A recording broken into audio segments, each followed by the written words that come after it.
Ang politika po ay para ring boxing. There are low blows in fighting and you have to know how to roll with the punches. Kasi po sa halalan, isa lang naman ang inaasam-asam na resulta, ang ma-knockout ang iyong kalaban.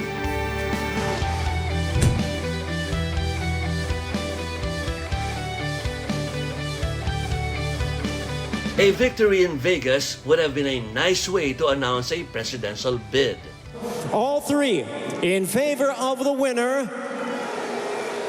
and still champion Yordanis Ugas. But in Vegas, the people's champ lost to Yordanis Ugas, a replacement boxer younger and bigger than him. I would say that you are a shit. Magtrabaho ka, start investigating, comply first with your duty as a senator. Next time you should It's a naive, mag-aral ka muna ng gusto bago yes, it's a naive statement. Hindi bali na pong bugbog sa ring dahil mukhang mas marami pang suntok na nakukuha si Pacman sa larangan ng politika. I want to fight the best. It means a lot to win this fight, and it's very important that I can bring another honor to my country. While in the thick of training for his Vegas match, he lost former allies. He lost his party. And he was at the receiving end of political punches from the president. You know, when you are a champion in boxing, it doesn't mean to say that you are a champion in politics. Pacman is back in Manila, still determined to come out a winner, rallying what is left of his allies from PDP Laban for a possible presidential run in the May elections. Formal announcement ako pagdating ng pagkatapos ng quarantine. But before Pacman, there was Vice President Leni Robredo, the Duterte administration's favorite punching bag.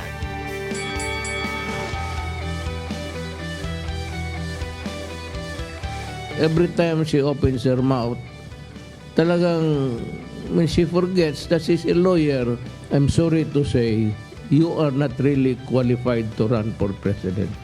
You do not know your role in this government. Ang daming ibang paraan para ipakita mo na anti-corruption ka.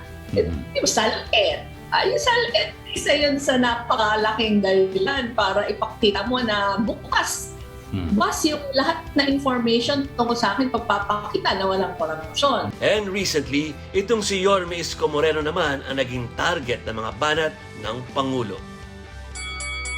The incumbent went to town and treated Isko with no kid gloves, hitting him below the belt even.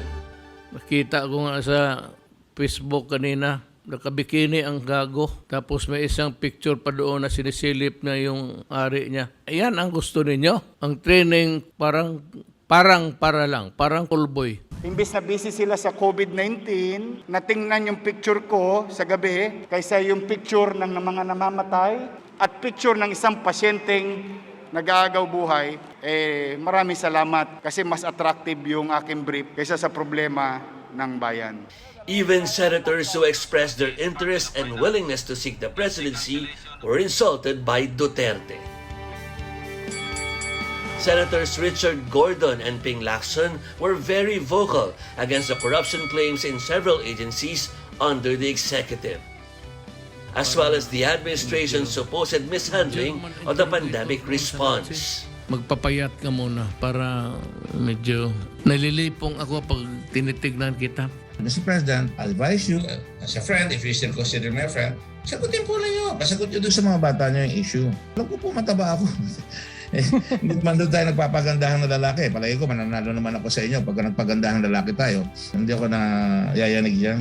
Pati si Ping, iba ang hirdo. Sabat naman ni Lacson, ewan niya kung anong pinagsasabi ng Pangulo. Hindi naman daw siya nagbago ng paraan sa pagsuklay ng buhok kahit noong bago pa mawala sa tamang pag-iisip ang Pangulo. Duterte relishes in engaging his opponents in verbal brawls, even trash talk. Disruptor, so doing again what he did in 2016, di ba? Sa 2016, every day siya sa headline.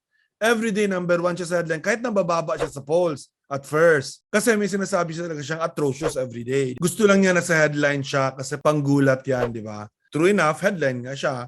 kahit na walang ka-basis yung pronouncement na yon. This is about disrupting the campaigns of everyone para ako pa rin yung nasa sentro. Kung totoo nga ang sinasabi ni Professor Tony Lavinia na ginagamit pa rin ni Digong ang kanyang winning formula noong 2016, paano na kaya ang chances ng oposisyon ngayong 2022? Never in recent history have we seen the incumbent enjoy a clear hold on pushing his or her anointed one to victory. President Ramos failed to pass the throne to his chosen candidate, Speaker Jose de Venecia. Erap was ejected early in his term, giving him no chance to pick a successor. President Gloria Arroyo supported Guibo Chodoro, who lost the race in 2010 to Pinoy. And in 2016, the Liberal Party's presidential bet Rojas lost to Duterte. In this election season, Duterte and his daughter are dominating the early surveys. We talked to veteran campaigner Dean Dumanhit to ask about the incumbent's perceived edge over the opposition. Pero ganun nga maka-formidable? Isa ba itong mountain na mahirap ng tibagin? Hindi naman. Hindi naman. Sa akin hindi naman dahil mahirap tiklupin yan pag madaming kandidato kasi matibay sila. Sila ang administrasyon, incumbent, di ba? Pero pag magkabuo-buo, magkasama-sama, lalakas din yun. So that is what is critical. Pero kung madaming kandidato, it will benefit the administration. Both Manhit and Lavinia think simple math is key. All possible non-Duterte candidates should continue to talk, strategize, and eventually unite. Especially because their survey numbers now could benefit the final bet of the opposition. Paano ba pwedeng humabol itong ating mga nasa kabilang bakod? Well, the first thing they have to do is mag-unify sila, di ba? Ng right combination na yung mga votes nila will go to one person. Kasi right now, pag kinumbine mo, kahit na ano lang, tatlo lang, Poe, Moreno, and Robredo, that's 30%. That's higher than Sara and Digong. They have a good chance na manalo sila, lalo na because Pacquiao will also run and Pacquiao will deduct from the Duterte votes. Sa Mindanao, essentially, magdideduct yun, di ba? Basta maganda ang kampanya. But at this point in time, it's anyone's ball game. Kaya rin siguro disrupt siya kasi natatakot siya na si Sara ay hindi enough. Siguro iniisip niya rin na kung kami ni Bongo dyan, pwede namin makuha. Di ba? Yung ganong klaseng, napanalo kaya niya si Bongo from almost zero in the polls to nasa top 10, nasa top 5, di ba? Ng senatorial race. So yes, yun ang dahilan nito para lahat ng atensyon nandun sa kanila every day. Mahirap na laban ba to, Professor Tony, para ma-overcome nila tong administrasyon na ito? Exciting. Uphill, but not too uphill. Palagi sinasabi, popular na popular si Duterte, but the popularity of Duterte doesn't translate directly into his votes. Di ba nakita mo? Popularity niya 65, 70, 75%. May iba pa nga 90%, di ba? Pero pag tinanong mo yung mga same tao na yon na nagsabi, okay sa amin si Duterte, boboto ka ba kay Sara? Hindi. Only 25% say yes, di ba? Boboto ka ba kay Duterte as VP? Only 25%.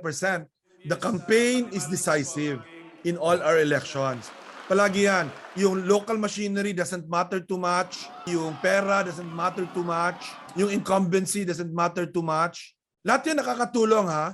Nakakabigay ng 2-3 points yon sa kandidato. But what is decisive is the campaign, is the message.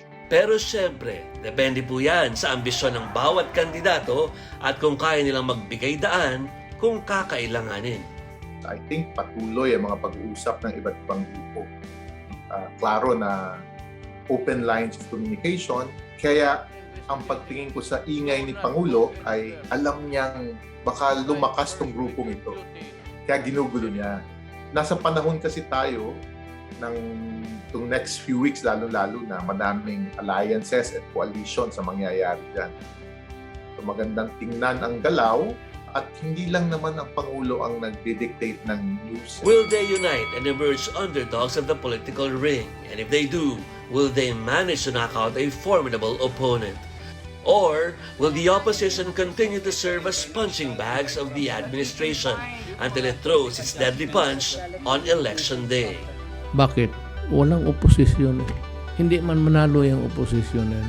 Kailangan sila mag-decide na, di ba? Then they have to aim ano yung message nila at paano siya i-deliver araw-araw na madyaryo sila, ma-social media sila, di ba? Unfortunately, ang ibig sabihin, kailangan silang tumira kasi yun yung makakapag ng headline. Kailangan silang active sa social media, may active silang ng atake. Naniniwala ako na mukhang mga Pilipino, gusto ng mga Pilipino, populist yung candidate. They can identify with the candidate. That's why sabi ko, most likely, parang si Pacquiao at si Moreno yung biggest chance. Kasi meron silang ganong klaseng reach. But we'll see. No? I mean, baka si VP Robredo ay willing din mag-evolve as a candidate to have that kind of populist element. Hindi ito about who's better, about who's better for governance. This is about who's better as a candidate. At the end of the day, depende rin sa kanila. Mabasa lang naman natin to na kung nais nila, ano ba yung objective? Huwag manalong isang Duterte or ang kandidato ng Duterte. So kung may mga nagpa-frown, may mga sasabihin natin righteousness, di ba? Wala, hindi napapanahon yan. Ang kailangan ngayon, paano ba talagang magsasanib-sanib at sa pagsasanib-sanib na ito, lalakas ba ang puwersa nila? Ano yung sa issue, hindi to ibig sabihin palaliman ng pagandahan ng programa ng gobyerno. Ito yung, how can you communicate best in, sabi nga nila, political narrative, campaign narrative nila. Wala po siyang sufficient capital, wala po siyang experience, at bagong-bago. So, ito po yung mga maliwanag na pinagplanuhan ito. Ang siniswerte ang oposisyon dahil ang COVID nagbibigay hirap sa taong bayan. So ang katanungan doon, will this be blamed on the administration? Mapananagot ba sa kapalpakan ang pamilyang Duterte or sa mga opisyal lang ng gobyerno? So that will be the challenge for the opposition. No? Kasi talagang patuloy ang ating health crisis, pero more than that, gutom ang tao, hirap, kulang ang trabaho, tapos may balita pang may mga korupsyon o anomalya. Siyempre, may konting magkakaiba ng tingin yan. No? There will be some doubt on will we re-elect or will we vote again for Duterte. The irony is, opposition candidates are taking comfort in the experience of Duterte in 2016, when the Davao mayor trailed in the surveys, then eventually caught up and won the race. Ping Lacson's single-digit showing has not discouraged him from being the early bird among all potential candidates. He has confirmed he will run. Everyone outside the Duterte universe agree they have to unite, but no one wants to give way just yet. Wala pong gustong bumigay sa ngayon. They say a lot can still happen, that the election upset in 2016 may be repeated in 2022. And while the opposition are pulling their punches, the president continues to send mixed and confusing signals. Consider me a candidate for the vice presidency. Pag tumakbo si Romualdez, wala ako. Sabi ng batas na kung vice-presidenta ka, may immunity ka. Adi, tatakbo na lang ako ng vice-presidente. Everybody wants a good rest. Useless itong talking about vice-president running. Si ay may ganito ang laro niyan eh. Pinupuntahan niya si Mayor Duterte sa Davao, hoping na magtakbo yun, siya ang maging busy. The opposition could say hindi rin naman united ang administrasyon, but that's another story. Or the political intrigue and confusion could be another page from the same book Duterte used in 2016.